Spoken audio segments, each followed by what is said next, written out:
আসসালামু আলাইকুম ওয়ারাহমাতুল্লাহ। রিজিক বা আহার এটা এমন এক নেয়ামত যা একমাত্র আল্লাহ তাআলার পক্ষ থেকে আসে। কিন্তু যখন মানুষ ক্ষমতার দম্ভে অন্ধ হয়ে গরিবের রিজিক আটকে দেয়, তখন আল্লাহর সাহায্য এক অলৌকিক উপায়ে নেমে আসে।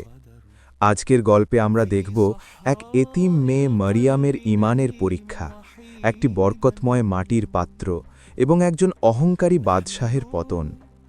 লোভ কিভাবে মানুষকে ডুবিয়ে দেয় আর তাওয়াক্কুল কিভাবে বাঁচিয়ে দেয় জানতে হলে ভিডিওটি শেষ পর্যন্ত দেখুন। বহুকাল আগের কথা, সুলতানপুর নামের এক সমৃদ্ধ জনপদ ছিল। কিন্তু পরপর কয়েক বছর অনাবৃষ্টির কারণে সেখানে ভয়াবহ খরা নেমে এলো। ফসলের ক্ষেত ফেটে চৌচির, নদীগুলো শুকিয়ে কাঠ।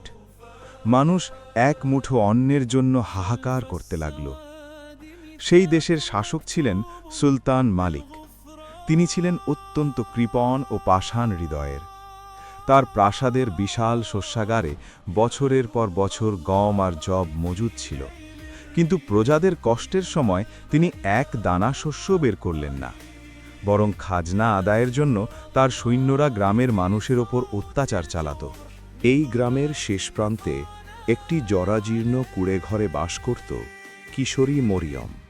তার বাবা নেই, অসুস্থ মা আর ছোট ভাই ইউসুফকে নিয়ে তার সংসার।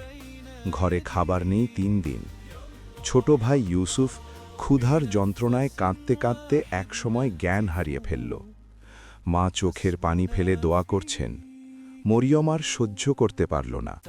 সে আল্লাহর উপর ভরসা করে বিসমিল্লাহি তাওয়াক্কালতু আলাল্লাহ বলে খাবারের সন্ধানে গভীর বনের দিকে পা বাড়াল। হয়তো বনের কোনো ফলমূল পাওয়া যাবে যা দিয়ে ভাইয়ের প্রাণ বাঁচবে। বনটি ছিল নির্জন ও ভীতিজনক। হাঁটতে হাঁটতে মরিয়ম ক্লান্ত হয়ে পড়ল।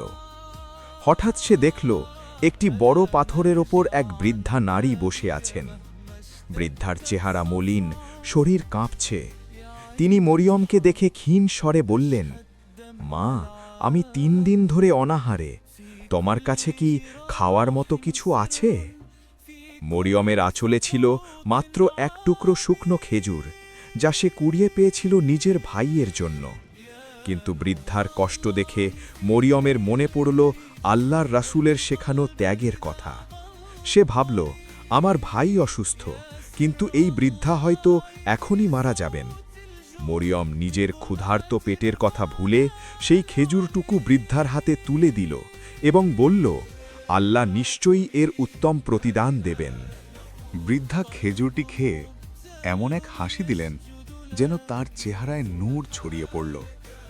তিনি ঝুলি থেকে একটি সাধারণ পুরনো মাটির হাঁড়ি অর্থাৎ পাত্র বের করলেন। তিনি বললেন, মা মরিয়ম, তোমার এই ত্যাগ আল্লাহ কবুল করেছেন।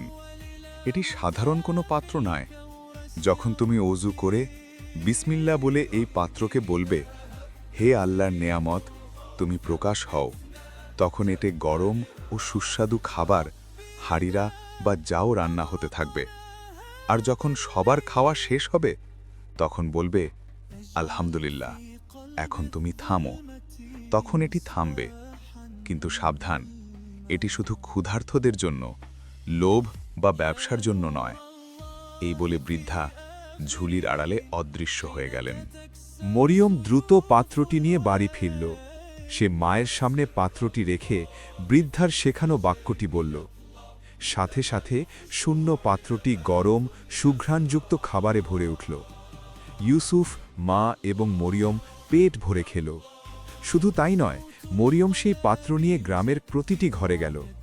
গ্রামের সকল ক্ষুধার্ত মানুষ সেই পাত্র থেকে খেল, কিন্তু খাবার শেষ হল না।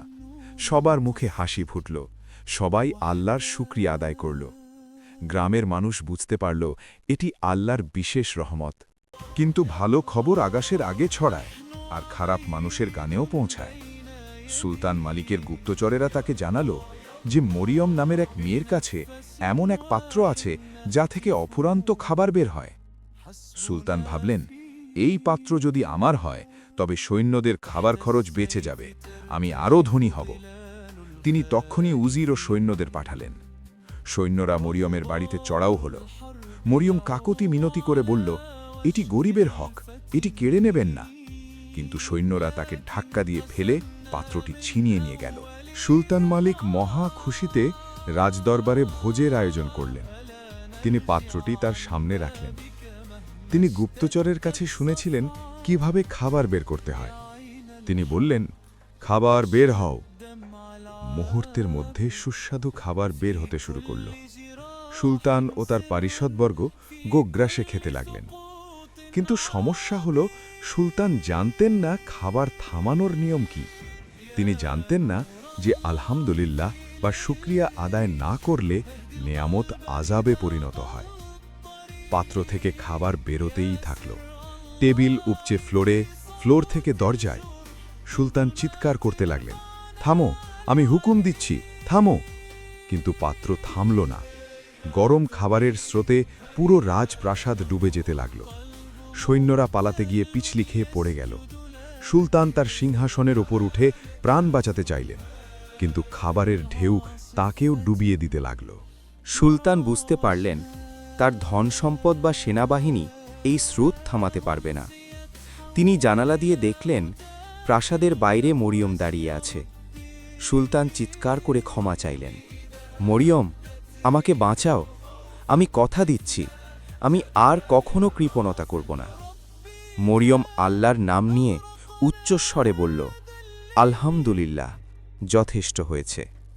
সাথে সাথে পাত্র থেকে খাবার বের হওয়া বন্ধ হল। সুলতান লজ্জিত হয়ে মাথা নিচু করলেন। তিনি তার ওয়াদা রাখলেন, রাজভাণ্ডার খুলে দিলেন এবং সেই পাত্রটি সম্মানের সাথে মরিয়মকে ফিরিয়ে দিলেন। বন্ধুরা, এই গল্প থেকে আমরা শিখলাম, সততা ও দানের কারণে আল্লাহ ছোট্ট একটি পাত্রে বরকত দিতে পারেন, আর লোভ আর অহংকার বিশাল রাজপ্রাসাদকেও ধ্বংস করে দিতে পারে। আল্লাহ আমাদের সবাইকে হালাল রিজিক ও দান করার তৌফিক দিন, আমিন। ভিডিওটি ভালো লাগলে লাইক দিন এবং কমেন্টে লিখুন আলহামদুলিল্লাহ। এমন আরও শিক্ষণীয় ইসলামিক গল্প পেতে আমাদের চ্যানেলটি সাবস্ক্রাইব করে সাথেই থাকুন।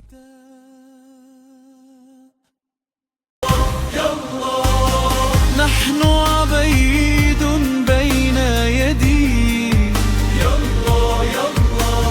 بنفس واحد نهتف، حسبنا فيك. تحت السيف ترتجف ظلال الخائفين، وغبار الحرب يعوم على وجه الفتين، لكن قسمنا من أول دمعة ألا نرجع عن بابك مهما اشتدت صفعة. يا عين الحق أشهد دمع العابد، في كل جراح سر، في كل سقوط عابد. يا نور الله في ليل الريح، اهدي القلب إذا ضل الطريق. يا سر الله في صوت الجرح، من ظلمات نرفعنا لعلي.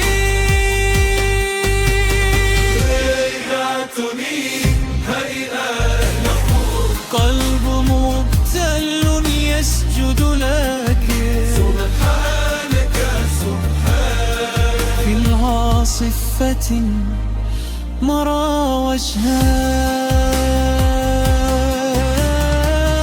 سيتحول إلى هتاف الكورس يردي. ربي إذا هبت ريح الخوف ثبتنا جبل الراسخ. ربي إذا أغرقنا هذا الليل، اجعل في قلب الظلمة مصباحا يلمع. يا نور الله في آخر ليل، حين تتكسر سيوف الويل. يا سر الله في فجر يطلع دمع الخشوع نبات يزرع